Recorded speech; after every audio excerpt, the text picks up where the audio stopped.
વર્ચસ્વ અને સત્તા માટેની લડાઈ સામાન્ય રીતે રાજકારણનો ખેલ છે, પણ ગુજરાતમાં આ લડાઈ અત્યારે ધર્મના અખાડામાં લડાઈ રહી છે। ગિરનારના અંબાજી મંદિરના મહંત બ્રહ્મલીન થયા અને તેની સાથે જ સાધુઓની બે છાવણી આમને સામને આવી ગઈ। આક્ષેપ પ્રત્યાક્ષેપના વમળમાં જૂના વિવાદના ઈંધણનું મિશ્રણ થયું અને એની સાથે જ એવો ભડકો થયો કે એની જ્વાળાઓથી રાજકારણ પણ અલિપ્ત ન રહી શક્યું। વિકાસ ઝીરો ને ગિરિયો હીરો, અલ્યા તું હું છે ભાઈ? તું કઈ શંકરાચાર્ય છે? બે સાધુ શાંત થાઓ, બે સાધુ, અલ્યા તું શંકરાચાર્ય આશીર્વાદ આપવા માંગે છે? જેવા અમે નથી। તું ભગવા કપડા પહેરીને તાને શરમ આવી જોઈએ।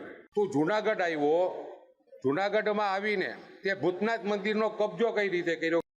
આવા આક્ષેપ પ્રત્યાક્ષેપ આમ તો રાજકારણીઓની તાસીર હોય છે, પણ હાલ જૂનાગઢ મંદિરના વિવાદમાં સંતો અને રાજકારણીઓ સામસામે છે। ગિરનાર પર્વત પરના અંબાજી મંદિરના મહંત તનસુખગીરી 10 દિવસ પહેલા બ્રહ્મલીન થયા અને એ સાથે જ સંતોના બે જૂથ વચ્ચે વર્ચસ્વની લડાઈ શરૂ થઈ ગઈ।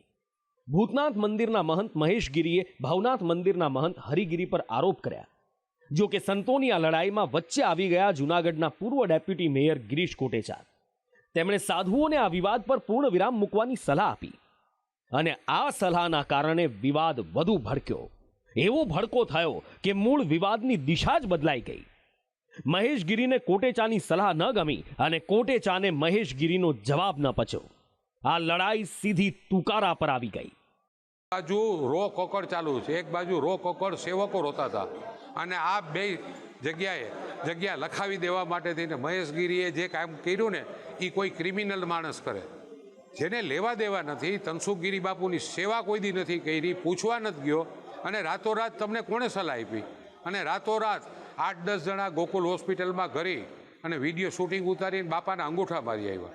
આ વાત મને ન ગમી। जब कोई मूर्खतापूर्ण बात करनी होती है तो उसको पार्टी आगे कर देती है, क्योंकि पढ़ना नहीं चाहती उसमें। અને ઈ ભાઈનું નામ છે ગિરીશ કોટેચા। વિકાસ ઝીરો ને ગિરિયો હીરો, અલ્યા તું હું છે ભાઈ? તું કઈ શંકરાચાર્ય છે? બે સાધુ શાંત થાઓ, બે સાધુ, અલ્યા તું શંકરાચાર્ય આશીર્વાદ આપવા માંગે છે? તું છે હું? અને મેં પહેલા જ કીધું તું કે રાજકારણ વાળા બધાય આનાથી દૂર રહો। આ જે અમારો મામલો છે અમે જોશું અને પ્રશાસન જોશું। તું છે શું? મહેશગીરીએ કોટેચા પર ગંભીર આક્ષેપોની વણઝાર કરી નાખી। કોટેચા પર ભ્રષ્ટાચારના આક્ષેપ કર્યા। ડેપ્યુટી મેયર તરીકેના તેમના કાર્યકાળમાં જૂનાગઢ અને ગિરનારની આસપાસના વિકાસ પર સવાલ ઉઠાવ્યા। મહેશગીરીએ સવાલ કર્યો કે પૂરી શાક વેચતી વ્યક્તિ બંગલા કેવી રીતે બનાવી શકે, જેની સામે કોટેચાએ જૂનાગઢમાં વિકાસના કામો ગણાવી દીધા। ગિરનારના ઉપર પરિક્રમાના મેળામાં એક 14 થી 16 વર્ષની દીકરી જેને પેશાબ લાગી હતી, એ પેશાબ માટે જગ્યા નહોતી મળતી, આટલા બધા લોકો હતા, કોઈ બાથરૂમ ત્યાં નહોતું, એ છોકરીને જબરદસ્તીથી પેશાબ પોતાના લહેંગામાં કરવો પડ્યો। મારી દીકરીને લહેંગામાં પેશાબ કરવો પડ્યો લોકોના સામે। ત્યારે મારા ગિરનારના ડોળીવાળા, મારા ગિરનારના દુકાનવાળા એ બધા ભેગા થયા ને એને આરાશ કરીને એના કપડા બદલાવવા માટે આગે આવ્યા। મારી મગજ ના ફેરવતું, એક બાથરૂમ તું બાંધી નહીં શક્યો। આ જુનાગઢનું સત્યાનાશ થયું છે, એમાં સિંહ ફાળો કોનો છે આ જુનાગઢને વિચારવું પડશે। પૂરી શાક વેચીને બંગલા ન બાંધી શકાય। જુનાગઢના વિકાસના કામ તે કર્યા। તે ઉપરકોટમાં 80 કરોડના ખર્ચે ઉપરકોટ બન્યો, તે બનાવ્યો જ। રોપવે તે બનાવ્યો જ। 350 કરોડની ગટરના કામ જે ચાલુ છે એ તે કર્યા જ। નરસિંહ મહેતાની અંદર તળાવનું બ્યુટિફિકેશનના 80 કરોડના ખર્ચે અત્યારે પૂર્ણતાના આરે છે, તે કર્યા। તું એમ કે ગિરિયો હીરો ને કામમાં જીરો? સાંભળે ભાઈ, તારી એક પણ સલાહ નથી જોતી। વાર પલટવારનો આ સિલસિલો અહીંથી જ ન અટક્યો। મહેશગીરીએ કોટેચા પર ભવનાથ મંદિરને હડપવાનો આક્ષેપ કર્યો અને તેમણે કાગળ દેખાડ્યા, જેમાં દાવો કર્યો કે કોટેચા ભવનાથના ટ્રસ્ટી બનવા માંગે છે। બીજી તરફ કોટેચાએ દાવો કર્યો કે મંદિરના ટ્રસ્ટે તેમને કમિટીમાં આવવા આમંત્રણ આપ્યું હતું। જો આજે ભાઈ શાંત કરાવવા માંગતો હતો, એ શાંત કરાવવા પાછળ મંદિર હડપવાની તૈયારી ચાલુ હતી। આ જો ગિરીશ કોટેચા ટ્રસ્ટી થવા માટે અરજી કરેલી, જે એક ધાર્મિક ટ્રસ્ટ છે, સાધુ સંતોના જેના આદિ અનાદિ કાલથી ચાલી રહ્યું છે, આ હડપવાની તૈયારી કરેલી. ભવનાથની ટોટલ 56 એકર જગ્યા છે ને, 68 એકર જગ્યા માત્ર પુનિત આશ્રમની છે. ત્યાં માં શૈલજા છે. શૈલજામાને 1 વર્ષ માટે થઈને ભવનાથનું સંચાલન સોંપવામાં આવ્યું. અમને રિક્વેસ્ટ કરીને બાઈ એમ કીધું કે પ્રસંગ કમિટી, સાંભળજો, પ્રસંગ એટલે ભવનાથનો મેળો થાય, શિવરાત્રિનો મેળો થાય, ત્યારે પ્રસંગ આવે ત્યારે તમે અમને મદદરૂપ થાજો. મહેશ ગીરીએ જ્યાં કોટેચા પર ભવનાથ મંદિરને હડપવાનો આરોપ લગાવ્યો, ત્યાં કોટેચાએ દાવો કર્યો કે મહેશ ગીરીએ ભૂતનાથ મંદિર પચાવી પાડ્યું છે. તેમના પર જૈન સમુદાય વિરુદ્ધ હિંસક વલણ અપનાવવાનો પણ આરોપ લગાવાયો. તેમણે એવો પણ દાવો કર્યો કે મહેશ ગીરીને દિલ્હીથી કાઢી મુકાતા એ જૂનાગઢ આવ્યા છે. હવે જો કોઈ બાઈટ આવી સલાહ આપતી વખતે તો એટલું યાદ રાખજો, હું જુનાગઢમાં ઘૂસીશ પછી કોણ કોના કામમાં પાર્ટનર છે, કોણે આ તળાવ છે એના દૂધણું 18 વર્ષથી ચાલુ છે, શું છે, પૂરી શાક બાંધ્યા પછી બંગલા બંધાય નહીં ભાઈ, બધું બહાર આવશે. પછી દિલ્હી જઈને સાંસદ થયો ને સાંસદ થઈને ભગવા કપડાં કાઢી નાખ્યા, પેન્ટ શર્ટ પહેરવા માંડ્યો, ત્યાં પણ તાગડધી ના કર્યા. ત્યાંના માણસોએ આને કાઢી મૂક્યો છે. શ્રી રવિશંકરના આશ્રમમાં પણ એને ખરાબ હાલત કરી છે. ત્યારે આ જૂનાગઢ આવ્યો. જૂનાગઢમાં આવીને ભૂતનાથ મંદિરનો કબજો કેમ લીધો એ પણ ખબર નથી, કારણ કે એ પણ 90 વર્ષની બુઢી મૂર્તિ હતી બાપુ. એ પવિત્ર એના કાગળ આને કેમ સાઇન કરાવ્યા? આમાં 4-5 જણા અને એમાં સરકારી વકીલ સહિતના લોકો પણ લાગે છે. કોટેચા અને મહેશ ગીરી વચ્ચેનો વિવાદ જ્યાં 2 વ્યક્તિ વચ્ચેની અંગત લડાઈ હોવાનું જણાવાય છે, ત્યાં વિવાદમાં એક નવો વળાંક પણ આવ્યો છે. બોટાદના ભીમનાથ મહાદેવ મંદિરના મહંત આશુતોષ ગીરીનો દાવો છે કે વિવાદના મૂળમાં 2 સાધુઓની લડાઈ નથી, પણ આ સદ્ધર અને પછાત વર્ગના સાધુઓ વચ્ચે વર્ચસ્વની લડાઈ છે. તેમણે દાવો પણ કર્યો કે કોઈના ખભે બંદૂક મૂકીને કોઈ ફોડી રહ્યું છે.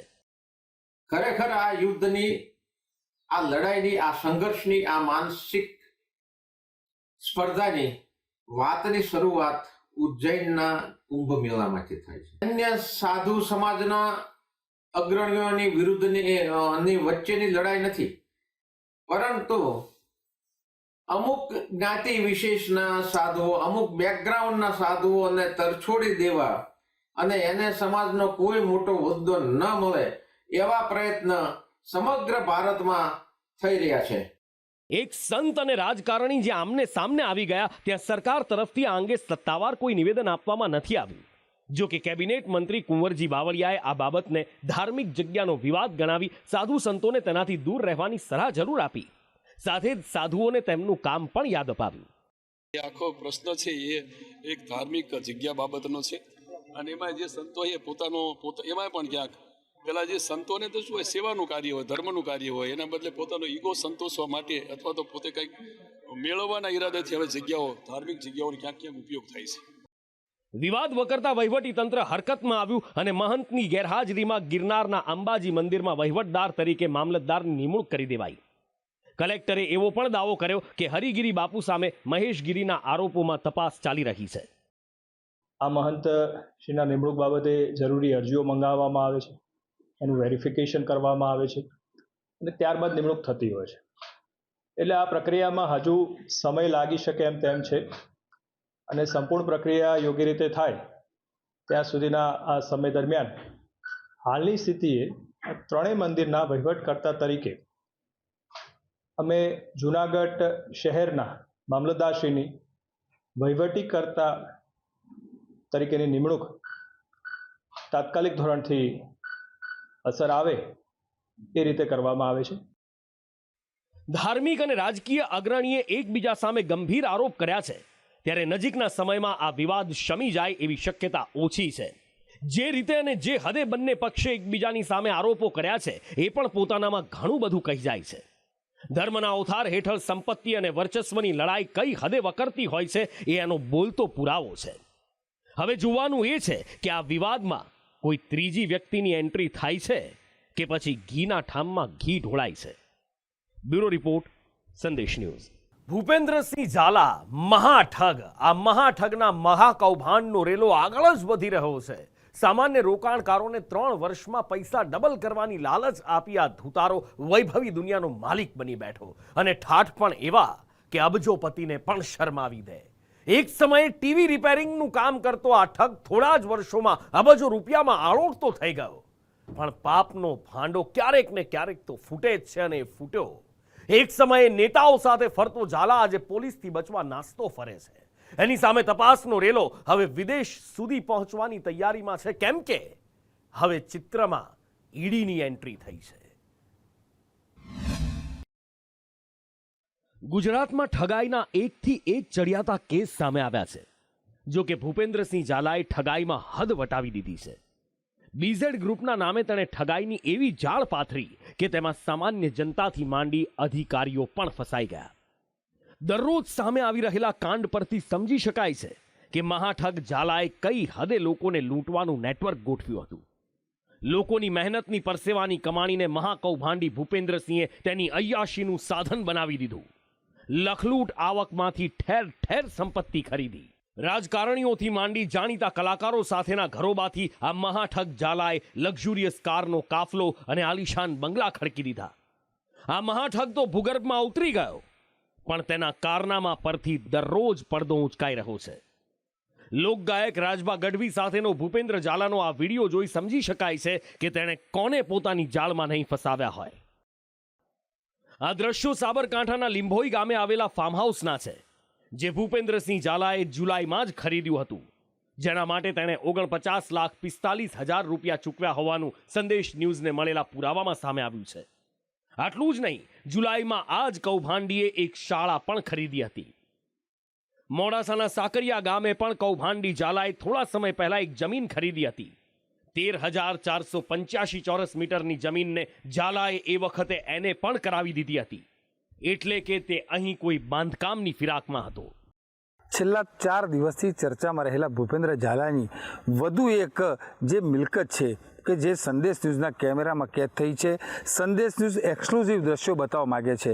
ગ્રાઉન્ડ ઝીરો લેવલે પહોંચ્યું છે. આપ જોઈ શકો છો કે સર્વે નંબર 382 કે જે મોડાસા તાલુકાના સાકરિયા ગ્રામ પંચાયત વિસ્તારની અંદર આવેલી છે, લગભગ 13,400 ચોરસ મીટર કરતાં વધુ જે કરોડો રૂપિયાની જમીન છે, એ જમીન એમને ખરીદી દીધી છે. ત્યારે જે ગરીબ લોકોના વધુ લાલચ, વધુ જે વ્યાજ આપવાની લાલચ આપી અને જે ઉઘરાયેલા નાણાં છે, આવા નાણાંથી આવી અનેક મિલકતો છે. સંદેશ ન્યૂઝ ગ્રાઉન્ડ ઝીરો લેવલથી એક્સક્લુઝિવ દ્રશ્યો દર્શાવવા માંગી રહ્યું છે.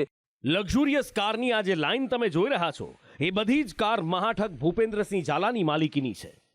સીઆઈડી ક્રાઇમે ઝાલાના સાબરકાંઠાના નિવાસ સ્થાનેથી આ મોંઘીદાટ કાર જપ્ત કરી છે, જે દેખાડે છે કે લોકોના રૂપિયે એ કઈ હદે જલસા કરતો.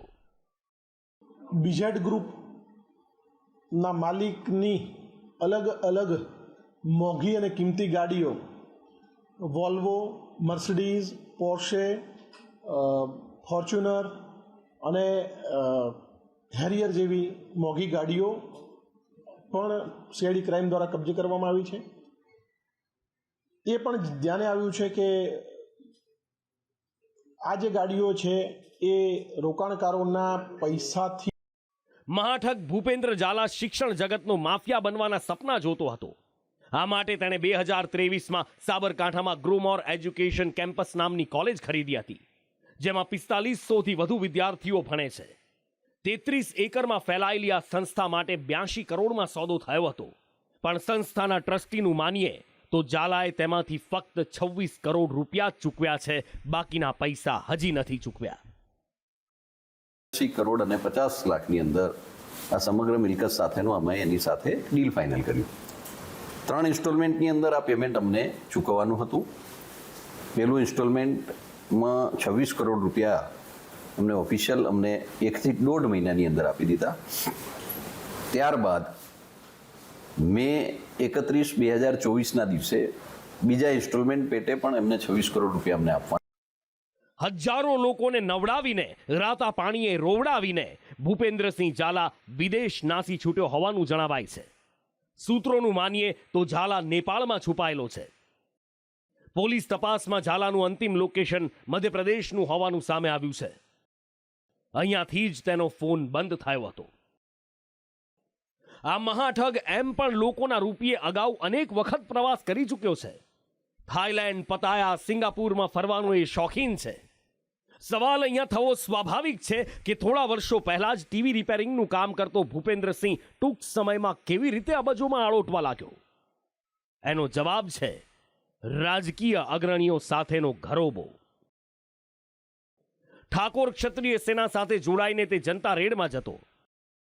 આ રીતે એ નેતાઓના સંપર્કમાં આવ્યો. ભાજપના નેતાઓ સાથે ભૂપેન્દ્રસિંહના ગાઢ સંબંધ છે. ચૂંટણી સમયે એ નેતાઓને મદદ પણ કરતો. 6,000 કરોડના કૌભાંડમાં પોલીસે અત્યાર સુધી BZ ગ્રુપના 7 એજન્ટોની ધરપકડ કરી છે. ઝાલાનો મુખ્ય એજન્ટ મયુર દરજી પણ 2 દિવસના રિમાન્ડ પર છે. લોકોને છેતરપિંડીની જાળમાં ફસાવતા આ એજન્ટના જલસા પણ જોઈ લો. એના જલસા પણ એના માલિકથી કંઈ ઓછા નથી. મયુર દરજીના શોખ અને એના ઠાઠ જુઓ. ડોલર ગણી રહ્યો છે, સામાન્ય લોકોના રૂપિયા ઉડાવી રહ્યો છે. ઝાલા એના એજન્ટોને મર્સિડીઝ સહિતની મોંઘીદાટ કાર કમિશનમાં આપતો એનો આ પુરાવો છે. હવે આ દ્રશ્યો જુઓ. એક તરફ ઝાલાના લખપતિ એજન્ટો સેલિબ્રિટી જેવી જિંદગી જીવે છે અને બીજી તરફ એ ઝૂંપડું છે જ્યાં BZ ગ્રુપની ઓફિસમાં કામ કરતો એક કર્મચારી રહે છે. જી હા, હિંમતનગરના મહેતાપુરમાં આવેલું આ એ જ આશિક ભરથરીનું ઘર છે જેની CID ક્રાઇમે ધરપકડ કરી છે. એના પિતાનો દાવો છે કે આશિક BZની ઓફિસમાં સાફ સફાઈનું કામ કરતો. એ કામ કરતો તો બધું કચરા પોતું ઓફિસમાં બેસન વાઈન કેર આવે. કોને ત્યાં કઈ ઓફિસમાં કામ કરતો હતો? BZમાં કચરા પોતું વાસણ કરીએ છીએ. મારો દીકરો BZ ગ્રુપમાં નોકરી કરતો હતો, કચરા પોતું કરતો હતો. ઓફિસ 2 વાર બંધ કરવાનું, 100 વાર બસ એટલું કામ કરતો. સાહેબ અમે સરકારને નિયમન કરીએ છીએ, મારો છોકરો નિર્દોષ છે, છૂટો કરી નાખો સાહેબ. અમને પકડવા આવ્યા તાના છોકરા એવું કીધું કે 2 કલાકમાં મમ્મી મારું થશે, હું 2 કલાકમાં આવું છું, હું થોડી વાર કામમાં મને. જેની પાસે પાકું ઘર નથી, જેના ઝૂંપડામાં કાચી છત નથી, એ પોલીસ માટે આરોપી છે. માતા પિતા દીકરાની ભાળ મેળવવા રઝળપાટ કરી રહ્યા છે. ભૂપેન્દ્રસિંહ ઝાલા ભલે પોલીસને મળતો ન હોય, પણ આશિક ભરથરી જેવા ગરીબો જરૂર મળી જાય છે. CID ક્રાઇમે BZ ગ્રુપના CA ઋષિત મહેતા પર પણ સકંજો કસ્યો છે. પોલીસે હિંમતનગરમાં આવેલા મહેતાના ઘરે તપાસ કરી ત્યારે એજન્ટોની જેમ તેના ઘરે પણ મોંઘી દાટ કાર જોવા મળી. CID ક્રાઇમે CA ઋષિત મહેતાને તેની કાર સાથે પૂછપરછ માટે ગાંધીનગર તેડાવ્યો છે. એની પૂછપરછમાં પૈસાની લેવડ દેવડ અને કેટલા લોકો પાસેથી કેટલા રૂપિયા ઉઘરાવવામાં આવ્યા છે એનું ખરું ચિત્ર સામે આવી શકે છે. ફક્ત છેતરામણી ઇન્વેસ્ટમેન્ટ સ્કીમ જ નહીં, મહાઠગ ભૂપેન્દ્રસિંહ ઝાલા ફાઇનાન્સ કંપની પણ ચલાવતો. મોડાસામાં એક્સોન ફાઇનાન્સ એન્ડ સિક્યોરિટી નામની સ્મોલ બેંક ઝાલાએ 6 નવેમ્બર 2024ના રોજ શરૂ કરી હતી, જે પહેલા યુનિટી એન્ડ સિક્યોરિટી ફાઇનાન્સ તરીકે ઓળખાતી. નવાઈની વાત એ છે કે રાજ્ય સરકારના પૂર્વ મંત્રી ભીખુસિંહ પરમારના પુત્ર અને ઝાલાના ભાઈબંધ રણજીતસિંહ આ કંપનીના ઉદ્ઘાટન સમારોહમાં સામેલ થયા હતા. પણ હવે તેની અન્ય ઓફિસની જેમ અહીં પણ તાળા લટકે છે. ભૂપેન્દ્રસિંહે મૈત્રી ફાઉન્ડેશન નામનું એક ટ્રસ્ટ પણ બનાવ્યું હતું. આ જ મહિને એટલે કે 13 નવેમ્બરે પૂર્વ મંત્રી ભીખુસિંહના પુત્ર કરણસિંહ અને મહેમદાવાદના ધારાસભ્ય અર્જુનસિંહ ચૌહાણને તેણે ટ્રસ્ટના સભ્ય બનાવ્યા હતા. આ દાવો મૈત્રી ફાઉન્ડેશનના ખજાનચી અનિલ કાવઠેએ કર્યો છે. મૈત્રી ફાઉન્ડેશન નામ છે અને જેનું રિસેન્ટલી લગભગ 4-5 મહિના એનું આપણે રજિસ્ટ્રેશન કરાવ્યું છે. અને એમાં ભૂપેન્દ્રસિંહ ઝાલા, હું, મારા એક મિત્ર કમલેશભાઈ, પછી કમલેશભાઈ ચૌહાણ, ધવલભાઈ પટેલ, આપણે કિરણસિંહ ભીખુસિંહ પરમાર, અમીશભાઈ, અસીમભાઈ, પલકભાઈ, ધવલભાઈ, આ બધા ટોટલ 11 ટ્રસ્ટીઓ છે. મૈત્રી ફાઉન્ડેશન એ જે પણ અનાથ નિરાધાર બાળકો હોય, જે 14 વર્ષથી ઓછી ઉંમરના હોય અને જેમના માથે છત ના હોય, તો એવા બાળકો માટે મકાન માટેની વ્યવસ્થા કરશે. એટલે કે એક તરફ ઝાલાએ અનાથ બાળકો માટે ટ્રસ્ટ ખોલ્યું, ત્યાં બીજી તરફ ખેડૂતો અને શિક્ષકોને લૂંટતો રહ્યો. ફક્ત ઉત્તર ગુજરાત જ નહીં, પણ મધ્ય ગુજરાતમાં પણ ઝાલાએ પોન્જી સ્કીમનું સામ્રાજ્ય ફેલાવ્યું. મહીસાગરના લુણાવાડામાં પણ BZ ગ્રુપની ઓફિસ હોવાનો પર્દાફાશ થયો છે. શહેરના નંદન આર્કેડમાં આવેલી આ એ જ ઓફિસ છે જ્યાં 4 દિવસથી તાળા લટકે છે. આસપાસના લોકો ઓફિસની કામગીરીથી અજાણ છે. લુણાવાડામાં જોવા મળે છે. હું એ દ્રશ્યો આપને બતાવવા માંગીશ કે જ્યાં લુણાવાડા મોડાસા હાઈવે પર આવેલા નંદન માર્કેટની અંદર આ બીજેડ ગ્રુપ ફાઇનાન્શિયલની ઓફિસ આવેલી છે કે જ્યાં છેલ્લા કેટલાય સમયથી આ ઓફિસ કાર્યરત હતી, પરંતુ છેલ્લા 6 દિવસથી આ ઓફિસે અચાનક જ તાળા વાગી જતા અનેક પ્રકારના તર્ક વિતર્ક સર્જાયા છે. જો કે જોવું એ રહ્યું કે અહીંના કેટલા લોકો આ ઓફિસના સંપર્કમાં હતા, તેમજ જિલ્લાની આજુબાજુમાં આ બીજેડ ગ્રુપ દ્વારા કયા પ્રકારની કામગીરી કરવામાં આવી છે, કોની સાથે કામગીરી કરવામાં આવી છે, સમગ્ર બાબતે હાલ તો જે પોલીસ છે તે તપાસ કરી. મહાઠગ ભૂપેન્દ્રસિંહ ઝાલા ફક્ત નાણાકીય જ નહીં પણ ફોજદારી ગુનામાં પણ સંડોવાયેલો છે. અગાઉ અમદાવાદના નિકોલથી હથિયાર સાથે ઝડપાયો હતો, જે બદલ 17 નવેમ્બર 2018ના રોજ ક્રાઇમ બ્રાન્ચે તેની સામે ગુનો દાખલ કર્યો હતો. આ તસવીર એ જ સમયની છે. રફીક નામના વ્યક્તિને તેણે રૂપિયા આપ્યા હતા. જો કે રૂપિયા ન મળતા તેણે રફીકની પિસ્તોલ અને કારતૂસ લઈ લીધા હતા. આ કિસ્સો તેની ગુનાહિત કુંડળી તરફ નિર્દેશ કરે છે. ઝાલાએ પાથરેલી મસ્ત મોટી છેતરપિંડીની જાળના કારણે હવે તે અન્ય એજન્સીઓના રડારમાં પણ આવી ગયો છે.